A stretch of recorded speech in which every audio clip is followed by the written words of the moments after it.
ካብታ ህፃን ናብ ዓለም ምስተቐልቀለ ኣትሒዙ ዝወስዶ እንኮ መግቢ እዩ። ፀባ ኣብ ዕቤት ኣካላትና ዘለዎ ፅልዋ እውን ብኡ መሰረት ዓብዩ። ካብ ቀንዲ ጥቕምታት ፀባ ድማ ሓደ ብዘለዎ ሃብታም ትሕዝቶ ናይ ካልሽየም ናይ ቫይታሚን ዲን ዓፅምና ከምኡ ድማ ኣስናና ንክተርር ይሕግዝ። ካልኣይ ዝበለፀ ፕሮቲን ስለ ዘለዎ ድማ ንምህናፅ ኮነ ምድራር ጨጓራታትና ዓብይ ኣስተዋፅኦ ኣለዎ።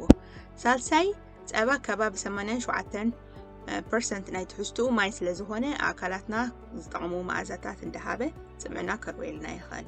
ራብዓይ ናይ ሕማም ምክልኻል ዓቕምና ይሕይል። ሓምሻይ ንህፃናት ድማ ሙሉእ ዝኾነ መኣዛዊ ትሕዝቶ ስለ ዝህብ ንኣካላዊ ይኹን የእምራዊ ዕቤቶም ኣዝዩ ይሕግዞም። ኣብ ዕዳጋ ዝተፈላለዩ ዓይነት ፀባ እዮም ዘለዉ። እቶም ዝተፈላለዩ መቐረት ከም ቫኒልያ፣ ቸኮሌት ወይ ከዓ ስትሮበሪ ዘለዎም ንጎኒ ገዲፍና እቶም ቀንዲ ዓይነት ፀባታት ክንርኢ ኢና።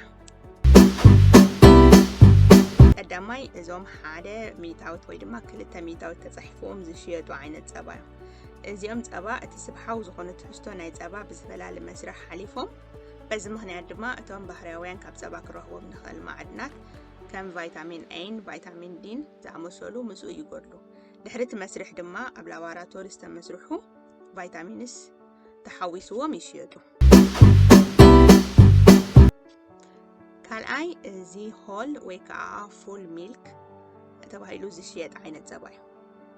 እዚ ድማ ምስቲ ኩሉ ባህርያዊ ስብሒ ይኹን ቫይታሚንስ ወልሓንቲ ከይተቐነሱ ዝሽየጥ ፀባ እዩ። ስለዚ ብፍሉይ ብሕክምናዊ ትእዛዝ ወይ ድማ ዝኾነ ኣብ ጥዕናና ከምፅኦ ዝኽእል ፀገማት ዘይብልና እንተኮይኑ ኩሉ ግዜ ሆል ሚልክ እንተሰተና ይምረፅ። ሳልሳይ እዚ ኦርጋኒክ ዝተፃሕፎ ዓይነት ፀባ እዩ።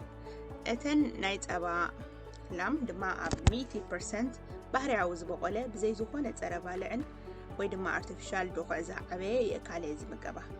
እዚ ነቲ ፀባ ክዘፍርያ ከብቲ ድማ ነቲ ዘፍርዮ ፀባ ኦርጋኒክ ክበሃል ተኮይኑ ኣፍረይቴን ናይ ግድን ደገ ወፅን ባዕለን ማዕሪረን ክበልዓ ክሓድግዎን ይግደዱ እዮም።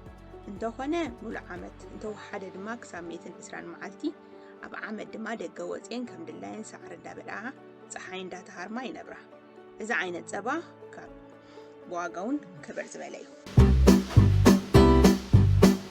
ራብዓይ ድማ እዚ 100% ሚእታዊት ሳዕሪ ጥራሕ ዝምገባ ከብቲ ዘፍርዮ ዓይነት ፀባ እዩ። እዚ ዓይነት ፀባ እዚ ልክዕ ከምቲ ኦርጋኒክ ሚልክ ዝበልናዮ ኮይኑ እተን ኣሓግን ኩሉ ግዜ ሳዕርን ሓሰርን ጥራይን ዝምገባ ዝኾነ የካል ኣይምገባን እየን። ደገ ወፅን ድማ ክበልዓ ኩሉ ግዜ ኣለዎን።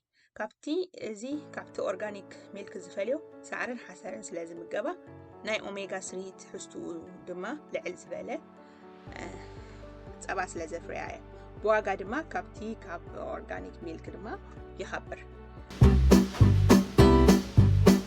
እቲ ዝኾነ ኦርጋኒክ ይኹን ሚእታዊት ሳዕሪ ጥራሕ ዝምገባ ዝብል ፅሑፍ ዘይብሉ ፀባ ድማ እቲ ልሙድ ፀባ ኮይኑ ብዋጋውን ካብቶም ኣቐዲምና ዝገለፅናዮም ዝሓሰረ እዩ። እተን ነዚ ፀባ ዘፍርያ ኣሓ ድማ ኣብ ሓደ ቦታ ተዓፅየን ብዘይ ዝኾነ ናይ ደገ ምውፃእ ተኽእሎን ከምኡውን እኹል መንቀሳቐሲ ቦታን ተወሳኺ GMO ወይ ከዓ ባህርያቱ ዝቐየረ ኣብ ላቦራቶሪ ዝተመስርሐ የካል እንዳተመገባ አንቲባዮቲክስ ፀረ ዝኾነ ከጋጥም ዝኽእል ሕማማት እንዳተወግኣ ከምኡ ድማ ናይ ፀባ ፍርያትን ንክበዝሕ ተባሂሉ ተወሳኺ ሆርሞናት እንዳተወግኣ ዘፍርዮ ዓይነት ፀባ እዩ።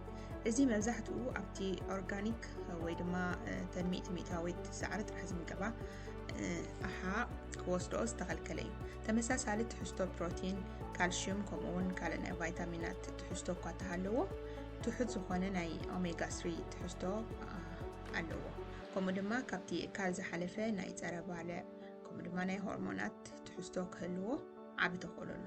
ስለዚ ኩሉ ግዜ ፀባ ንዕድገሉ ግዜ ካብቲ 1% 2% ወይ ከዓ ካልእ ዝተፈላለየ ፐርሰንት ከም ፍርቂ ፐርሰንት ዝብል ፅሑፍ ዘለዎ እቲ ሙሉእ ወይ ከዓ ሆል ሚልክ እንተመረፅና ይሓይሽ። ምስ ባጀት ናርኢና ድማ ካብቲ ልሙድ ዝሓሰረ ፀባ እቲ ኦርጋኒክ ወይ ድማ 100% ሳዕሪ ጥራሕ ዝበልዓ እንተመረፅና ይሓይሽ።